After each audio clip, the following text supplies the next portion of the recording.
নমস্কার, আমি স্বপন। ইভিএম নিউজে আপনাদের সকলকে স্বাগত। এই মুহূর্তের সব থেকে বড় খবর, মমতা ব্যানার্জি কাঁদছে কাল রাত থেকে। তার সব থেকে প্রিয় লড়াকু যোদ্ধা চলে গেল।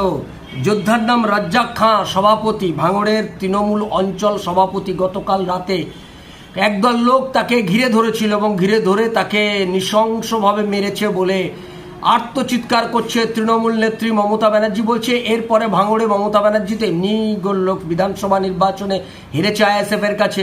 এবারে লোকসভা নির্বাচনে ওখান থেকে তার একটা রেজাল্ট মোটামুটি ঠিক করে দিয়েছিল এই রাজ্জাক খাঁ। আবার বিধানসভা নির্বাচন চলে এসছে, রাজ্জাক খাঁ এলাকায় হুমকি দিচ্ছিল। সেই রাজ্জাক খাঁ, যে রাজ্জাক খাঁ হচ্ছে ওখানে শওকত মোল্লার সব থেকে কাছের লোক, ডান হাত বলে রাজ্জাক খাঁকে। সেই শওকত মোল্লার ডান হাত রাজ্জাক খাঁকে কে বা কারা নৃশংসভাবে মেরে ফেলেছে। শোনা গেছে যে প্রায় ২০-২২ জন লোক ওই অঞ্চলে ঘিরে ধরে এবং ওই অঞ্চলে ঘিরে ধরার পর তার উপর আক্রমণ করে এবং আক্রমণ করার পর তার দেহ ছিন্ন বিচ্ছিন্ন হয়ে যায়। মমতা ব্যানার্জি ভাঙড়ে সামাল দিতে পারছিল না এবং সামাল দিতে পারছিল না বলেই কলকাতা পুলিশের আন্ডারে ভাঙড়কে নিয়ে আসে এবং ভাঙড়কে কলকাতা পুলিশের আন্ডারে আনার পর তারপরেও যে ভাঙড়ের কোনো পরিবর্তন হয়নি। এবারে নির্বাচনের ফলাফল দেখেই সেটা এই যে গোলমাল, এই যে দেখা গেল যে সে ভাঙড়ের কোনো পরিস্থিতি পরিবর্তন ঘটেনি, সেটাই রাজ্জাক খাঁ। এই রাজ্জাক খাঁর উপর যে আক্রমণ এবং তারপর রাজ্জাক খাঁর যে নৃশংস হত্যা হয়ে গেল, এটা দেখেই বোঝা যাচ্ছে আসলে রাজ্জাক খাঁর উপর ওই অঞ্চলের মানুষের মারাত্মক ক্ষোভ ছিল।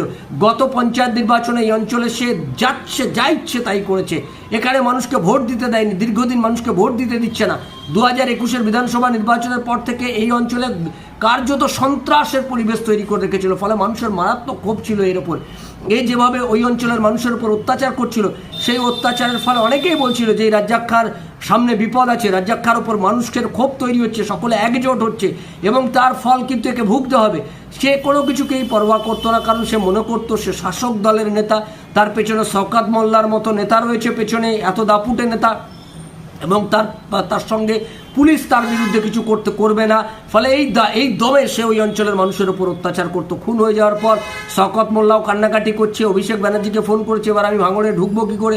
রাজ্জাক খাঁ তো আমার বডিগার্ড ছিল, তার দলবল নিয়ে তো ভাঙড়ে গিয়ে যা দাদাগিরি করতাম, এবার ভাঙড়ে ঢুকবো কী করে? এলাকায় ঢুকতে পারছে না। গতকালের পর থেকে শওকত মোল্লার এলাকায় ভয়ে ঢুকছে না। ওই এলাকাতে শওকত মোল্লা পালিয়েছে। মমতা ব্যানার্জিকে বলেছে যে এই এলাকার তো আমি আর ঢুকতে পারবো না, কী হবে এরপরে? ঢুকলে তো আমারই জীবনহানি হয়ে যেতে পারে। শওকত মোল্লা নিজে আতঙ্কে ভুগছে। এরপরে সে আর ক্যানিং থেকে বেরোবে কিনা, এটা নিয়েই প্রশ্ন উঠছে যে শওকত মোল্লা আদৌ এরপরে আর ভাঙড়ে যাবে কিনা।